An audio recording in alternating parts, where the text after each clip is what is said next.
Sur l'autoroute, la vitesse maximale autorisée est de 120 km/h, sauf quand des panneaux de signalisation imposent une autre vitesse maximale. Une autre vitesse maximale peut aussi être imposée grâce à des panneaux à messages variables installés au-dessus des bandes de circulation. En circonstances normales, vous devez y rouler à une vitesse minimale de 70 km/h, sauf lorsque des panneaux de signalisation imposent une autre vitesse maximale. Près des sorties, vous rencontrerez parfois cette combinaison de panneaux. La limitation de vitesse n'est valable que pour la sortie. Si vous voulez quitter l'autoroute, il est préférable de ne pas commencer à freiner avant d'être sur la bande de sortie. Si vous remorquez une voiture en panne, vous ne pouvez circuler qu'à 25 km/h et vous devez quitter l'autoroute dès la première sortie. Sur une route pour automobile, il n'y a pas de vitesse minimale. Cependant, n'oubliez pas que rouler anormalement lentement est aussi une infraction. La vitesse maximale dépend des caractéristiques de la route sur automobile sur laquelle vous roulez.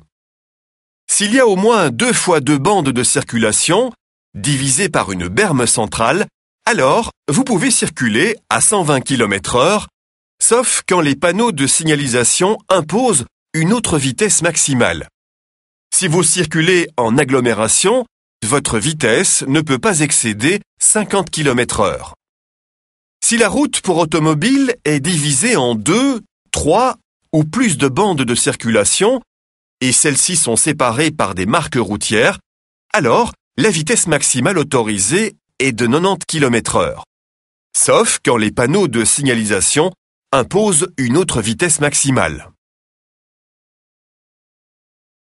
La vitesse maximale sur une route ordinaire est de 90 km/h, mais elle peut être ici aussi modifiée par des panneaux. Parfois, un panneau additionnel bleu indique l'endroit où la limitation de vitesse commence. Dans cet exemple, la limitation commence 200 mètres plus loin et est applicable jusqu'à l'intersection suivante.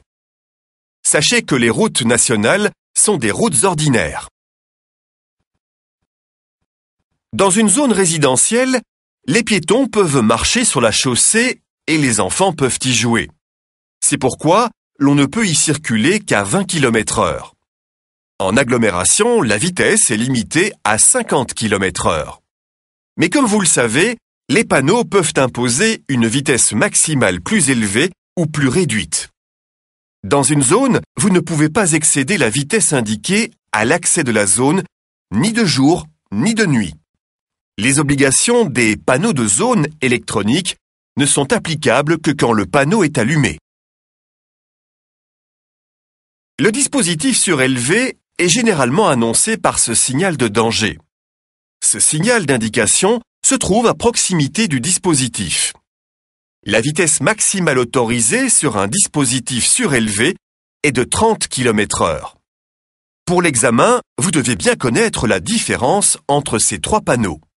Le premier panneau de danger indique que 150 mètres plus loin, il y a un dispositif surélevé.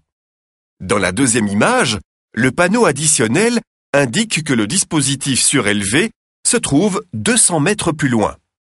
Dans la dernière image, le panneau additionnel indique que 150 mètres plus loin, il y a plusieurs dispositifs surélevés sur une distance de 500 mètres. L'excès de vitesse est évidemment une infraction. Mais ce que certains oublient pendant l'examen pratique, c'est que circuler trop lentement est aussi une infraction. Vous devez toujours adapter votre vitesse aux circonstances, comme la météo, l'état de la chaussée et l'intensité du trafic.